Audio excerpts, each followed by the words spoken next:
Kalau mendengar masalah Suburaya, pasti banyak yang mikir permasalahan dengan Johnny and Associates. Tapi ada permasalahan lain yang juga sering terjadi.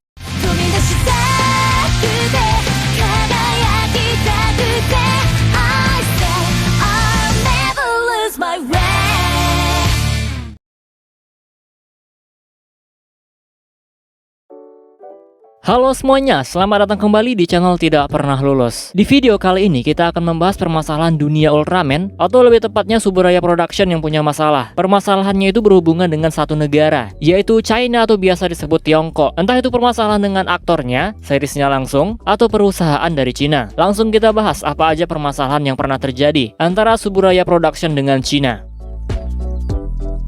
Perusahaan dari Cina yaitu Blue Art pernah membuat sebuah film yang menggunakan Ultraman di dalamnya. Judulnya tuh Dragon Force Solong Ultraman. Ternyata penggunaan Ultraman tersebut tanpa izin dari Suburaya. Otomatis mereka pun dituntut. Awalnya Blue Art nggak peduli, malah mereka tetap merilis filmnya. Alhasil nggak laku karena penonton di sana pinter. Mereka nggak mau menonton film yang terkena masalah. Untuk sekarang kasus ini udah selesai ya. Udah ketebak lah endingnya gimana.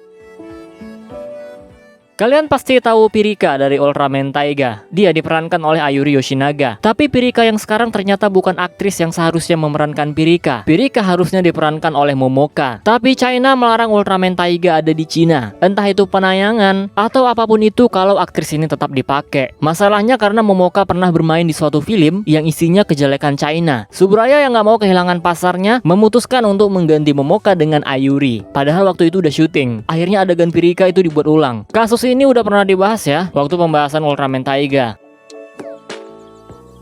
Kalian pernah nonton film Ultraman 3 and Ultraman Dyna, The Warrior of the Star of Light di channel Suburaya? Kalau kalian sadar, saat pertama kali film ini diupload, film ini sama sekali nggak menampilkan Takeshi Suruno. Yang ada dianya di crop ataupun di cut. Apakah karena Johnny? Bukannya yang kita bahas Cina. Takeshi Suruno pernah membuat Cina marah karena dia mendukung Taiwan merdeka. Merdeka atau nyebut Taiwan itu negara ya? Agak lupa juga nih. Suburaya diminta untuk menghapus adegan yang ada Takeshi Suruno-nya. Kalau nggak, film ini bakal diblokir. Suburaya nurut lagi nih, walaupun akhirnya mereka mengupload ulang khusus Cina dan khusus global. Haduh, YouTube doang loh dipermasalahin. Tapi hikmahnya, Suburaya dapat 2 kali pendapatan.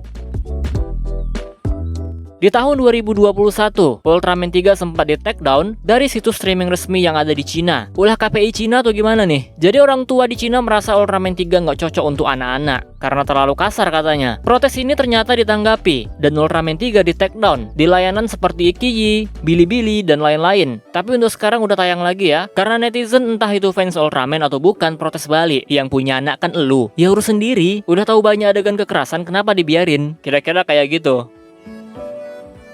Nah, jadi itu tadi pembahasan tentang masalah Ultraman atau Suburaya dengan Cina terkait tentang pelarangan aktor, dan Suburaya malah menuruti, gak lepas dari peran Cina yang merupakan pasar terbesar Ultraman. Mau film, series, mainan paling laku ya di Cina. Bahkan ada loh mainan yang khusus untuk Cina doang, kayak pedang kepala Ultraman Zero dan Ultraman 3. Terus ada juga karakter baru yang cuma muncul di stage show Cina. Gak heran kenapa Suburaya nurut aja. Kalau nggak nurut ya siap-siap aja kehilangan duit. Oke, itu aja pembahasannya. Kalau ada yang kurang tambahin sendiri. Dan kalau ada informasi yang salah koreksi aja. Kita close videonya seperti biasa. Jika kalian suka video ini, jangan lupa tekan tombol like-nya. Subscribe bagi yang belum, komen dan share juga video ini. Follow Instagram admin Prayoga_Rizky65. Donasi bagi yang mau, linknya ada di deskripsi. Terima kasih telah menonton and see you next video.